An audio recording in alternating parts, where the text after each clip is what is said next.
हाँ, तो हम आज पढ़ेंगे विद्युत रासायनिक श्रेणी, इलेक्ट्रोकेमिकल सीरीज, जिसे अपन शॉर्ट में ECS भी कहते हैं। कल हमने डिस्कस किया था, उसमें अपन ने देखा कि SHE क्या है।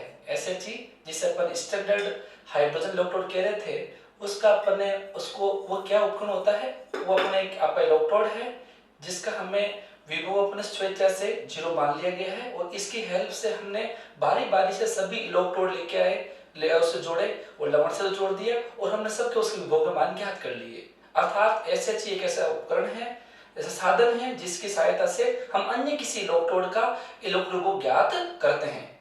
अब इनके जो सभी इलेक्ट्रोडों के विभव हमने ज्ञात कर लिए, और उनके जो मान प्राप्त हुए हमें मान प्राप्त हुए, उन मानों को हमने घटते हुए क्रम में या बढ़ते हुए क्रम में व्यवस्थित किया, तो एक श्रेणी प्राप्त होती है जिसे बोलते हैं विद्युत रासायनिक श्रेणी।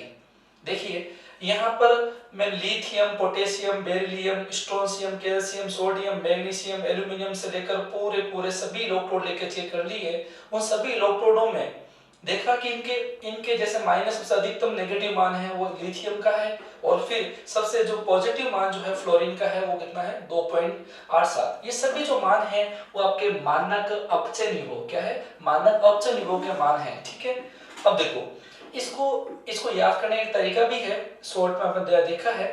देखो लिथियम को लड़की से डिनोट कर दिया, लड़की के फादर से लड़के वालों की तरफ से एक डिमांड थी, और डिमांड क्या थी, लड़की के बाप से काका ने मांगा, जो काका मीडिएटर था उससे क्या डिमांड करी, लड़की के बाप से काका ने मांगा, क्या मांगा, अलमारी, फिर मनी, पैसा, फिर जमीन, car, fridge, CD player, cooler.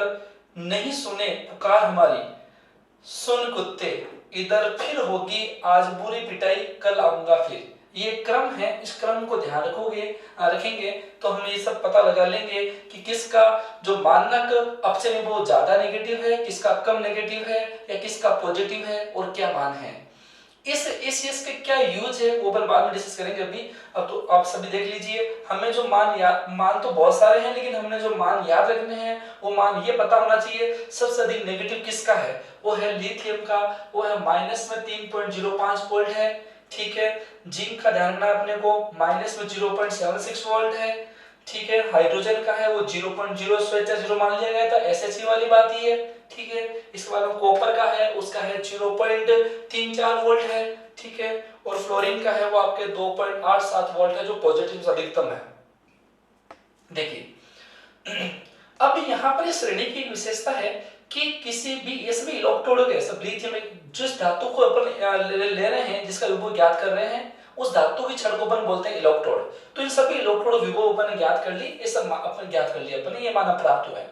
एक बात और ध्यान देने वाली है, ये सब जो मान है हमें सब इलेक्ट्रॉन के जुड़ने, मतलब अपचयन, तो सब इलेक्ट्रॉन जुड़ना क्या होता है, अपचयन होता है। तो सबके मान है वो अपचयन विभव के आधार पर ज्ञात किए गए हैं। ठीक है, अब सुनो, अब इसमें अगली बात ये आती है आपके कि ये जो लिथियम से अपन यहां चल रहे हैं, ठीक है, तो किसी भी इलेक्ट्रोड का मानक अपचयन विभव जितना अधिक नेगेटिव होगा, जितना अधिक क्या होगा, नेगेटिव होगा, उस इलेक्ट्रोड के द्वारा अवक्षेपित होने की प्रवृत्ति उतनी ही ज्यादा होगी, या मैं कहूं कि इलेक्ट्रॉन त्यागने की प्रवृत्ति उतनी ही ज्यादा होगी, या उसकी क्रियाशीलता उतनी ही अधिक होगी।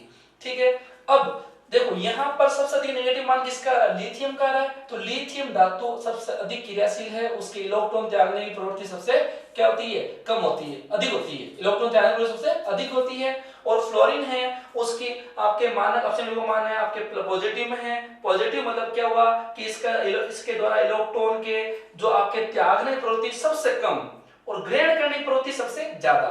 इलेक्ट्रॉन ग्रहण करने की प्रवृत्ति सबसे कम किसकी होगी, आपके लिथियम की। त्यागने की प्रवृत्ति ज्यादा किसकी होगी, लिथियम की। सबसे कम किसकी होगी, फ्लोरीन की। ये बात ध्यान रखें। ठीक है, हाइड्रोजन का 0 है। अब इसके क्या क्या यूज है, अब इसके बारे में पढ़ते हैं। ठीक है, SHE है जो हम देख लिया, इसके मान -3.05 है, जिंक का -0.76 है, इसका 0 है, अधिकतम जो मान है वो 2.87 है। ठीक है, अब इसके क्या यूज, इसके क्या उपयोगिता क्या है। ठीक है, उपयोगिता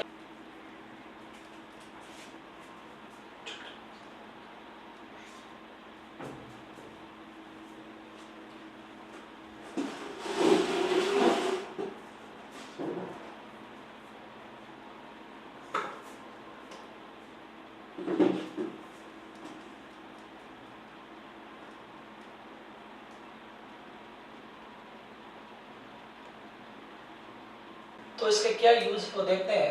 इसमें सबसे पहले बात तो यह है कि है ना कि जिस इलेक्ट्रोड का मानक अपचयन वो जितना अधिक नेगेटिव होगा उसके इलेक्ट्रॉन त्याग करने की प्रवृत्ति उतनी ही अधिक होगी, अथवा मैं कहूँ कि उस धातु के ऑक्सीकृत होने की प्रवृत्ति उतनी ज्यादा होगी या उस धातु की सक्रियता अधिक होगी। तो पहली बात तो इससे ये हुआ पता चला कि हम धातु की सक्रियता के बारे में बता सकते हैं, धातु की सक्रियता के बारे में बता सकते हैं, सक्रियता ज्यादा किसकी होगी या कम किसकी होगी इसके बारे में बता सकते हैं। जैसे मान लो ये लिथियम है, पोटेशियम है, सोडियम, जैसे मान लो मैंने ले लिया लिथियम ले लिया, एक पोटेशियम ले लिया, एक जिंक ले लिया, एक आपके में ले लिया है कॉपर ले लिया, एक Au ले लिया, ठीक है।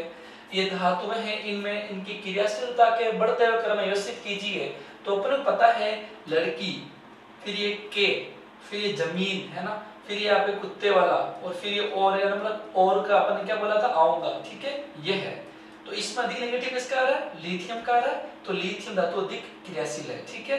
तो ये क्रम क्या बनेगा, सबसे अधिक जो आपके मोर रिएक्टिविटी होगी वो किसकी होगी, लिथियम की हाई रिएक्टिविटी होगी पोटेशियम तुलना में, फिर जिंक और ये क्रम बनेगा, ठीक है। तो पहला हम धातु की सक्रियता के बारे में बता सकते हैं कि कौन सी धातु होगी वो अधिक सक्रिय होगी।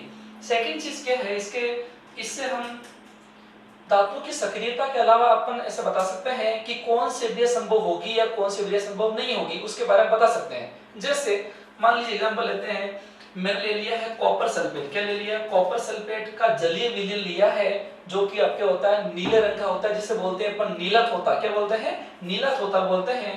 ये आपका कॉपर सल्फेट है जो नीले रंग का है, ठीक है। यदि मैंने इसको जिंक के पात्र में, किसके पात्र में, जिंक के पात्र में डाल दिया है तो ऐसे केस में तो क्या होगा, एक रिएक्शन ये है और ये दूसरी रिएक्शन अगर मैं ये बात करूं, जैसे मान लीजिए कि बात करें तो क्या होगा, तो यहाँ पर ये आपको बन जाएगा ZnSO4, ठीक है, और प्लस क्या हो जाएगा Cu। एक रिएक्शन और बात करते हैं, मैं यदि मैं Cu ले लेता हूँ और ZnSO4 लेता हूँ तो ये रिएक्शन संभव नहीं होती, ऐसा क्यों होता है, बात करते हैं, देखिएगा। यदि मैंने जिंक सल्फेट का विलयन जो कि आपको होता है रंगहीन, कैसा होता है, रंगहीन होता है, उसको यदि मैंने तांबे के पात्र में डाल दिया है और यहाँ पर मैंने कॉपर सल्फेट का विलयन जो होता है वो नीले रंग का होता है, यदि मैंने उसको जिंक के पात्र में डाल दिया है तो क्या होगा। अब देखते हैं यहाँ पर, देखो यहाँ पर कॉपर है और यहाँ पर जिंक है। अच्छा, जिंक का जो मानक अपचयन वो होता है वो कैसा होता है, नेगेटिव होता है, माइनस में 0.76 वोल्ट होता है।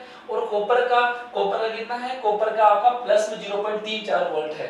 अधिक नेगेटिव किसका है, जिंक का है। तो इसका मतलब क्या हुआ, जिसका जितना अधिक नेगेटिव होता है उसके इलेक्ट्रॉन त्यागने की प्रवृत्ति उतनी ही ज्यादा होती है, उसकी सक्रियता उतनी ज्यादा होती है। जिस धातु की सक्रियता जितनी ज्यादा होगी उस वह धातु क्या करेगी, अपने से कम क्रियाशील धातु के लवण में से उसको विस्थापित कर देती है, इसलिए क्या बन जाएगा, ZnSO4, क्या बन जाएगा, ZnSO4। और ये विलयन कैसा हो जाता है, रंगहीन, कैसा हो जाता है, रंगहीन हो जाता है। सवाल बनता है यहाँ पर, एक सवाल बनता है कि क्या होता है जब आप जिंक के पात्र में कॉपर सल्फेट के विलयन को डाला जाता है, तो अपन आंसर में क्या लिखेंगे, कॉपर सल्फेट का जलीय विलयन होता है जो कि नीले रंग का होता है, उसमें उसे जिंक के पात्र में डाल देने पर उसका आपको उसका जो नीला रंग है वो आपका गायब हो जाता है, क्योंकि जिंक का मानक अपचयन विभव होता है वो आपका कॉपर की तुलना में अधिक ऋणात्मक होता है, और जिसका अधिक ऋणात्मक होता है उस धातु की सक्रियता उतनी ही ज्यादा होती है।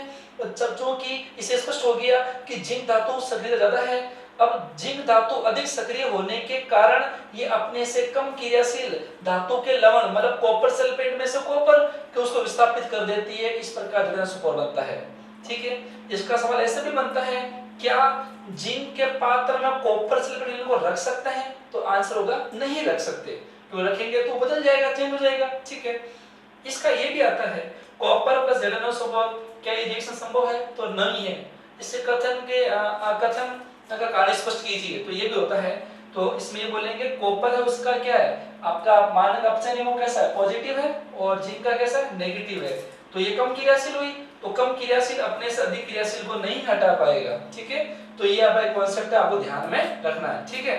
मान लीजिए कोई खिलाड़ी है अभी जो भी नया आया है उतना और वो आपके विराट कोहली को सब्स्टिट्यूट करना चाहे, उसको हटाना चाहे तो संभव नहीं होगा, क्योंकि विराट कोहली है वो क्या अधिक आपके आपके अधिक क्रियाशील है और टीम में जुड़ा हुआ है, कोई नया खिलाड़ी आता है उसको हटा नहीं पाएगा, ठीक है। और वही आपका यदि कम क्रियाशील जुड़ा हुआ है और अधिक क्रियाशील टैलेंट वाला आ गया प्लेयर आ गया तो उसको हटा के वो जुड़ जाएगा टीम में, ठीक है। ये कांसेप्ट है, आप समझ गए होंगे इस चीज को, ठीक है।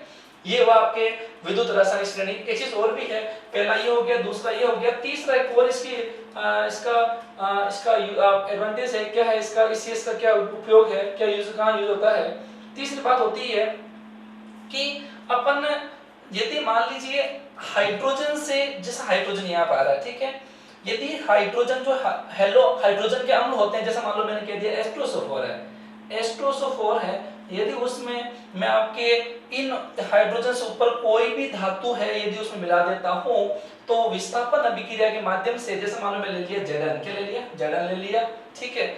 आपने पढ़ा भी होगा या सुना होगा कि अम्लों की क्रिया जब धातुओं से होती है तो आपके हाइड्रोजन गैस मुक्त होती है, जिसका आपने आपके कक्षा 11 में आपने पढ़ा होगा कि हाइड्रोजन के बनाने विधियों में विधि पढ़ी होगी आपने। तो जैसे यहाँ पर क्या है, हाइड्रोजन है, तो हाइड्रोजन का कितना है, मानक ऑप्शन में वो 0 है और जिनका कितना है, नेगेटिव है, तो नेगेटिव वाला अधिक क्रियाशील है तो इसको हटा देगा और ये जुड़ जाएगा, तो क्या बनेगा, ZnSO4 बन जाएगा और प्लस क्या बन जाएगा, H2 गैस मुक्त हो जाएगी, ठीक है। तो इस प्रकार जैसे और भी अम्ल है, जैसे आपके HCl वगैरह है, इन अम्लों की इन सक्रिय धातुओं से क्रिया कराएंगे तो ऐसे केस में क्या होगा, सक्रिय धातु से क्रिया कराएंगे तो ऐसे केस में हाइड्रोजन गैस मुक्त होती है, ठीक है। ये आपका इसी का यूज हो गया, इसी का